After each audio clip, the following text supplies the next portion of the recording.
Greece's Prime Minister has attacked the delusions of Europe and hinted his country could find a safe port in Russia if it crashes out of the eurozone at the end of the month.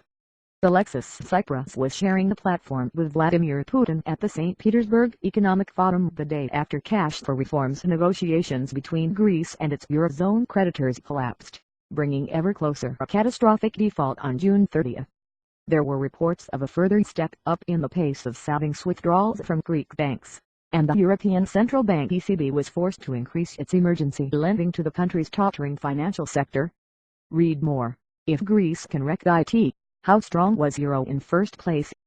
Greek PM rails against attempts to humiliate his government. Athens poised on the verge of catastrophic debt default. The Greek picture showing the nation falling apart. Mr. Tsipras described Russia as one of Greece's most important partners while lamenting the EU's sanctions imposed on his host last year, and in words likely to be interpreted as a stark warning to the country's creditors that Greece may make an alliance with Russia if the country exits the eurozone. Mr. Tsipras suggested his country had other financial options outside Europe. "We are at the center of a storm, of the whirlpool. But you know we live near the sea. We are not afraid of storms. We are not scared of open seas, of going into new seas. We are ready to go into new seas to reach new safe ports," he said.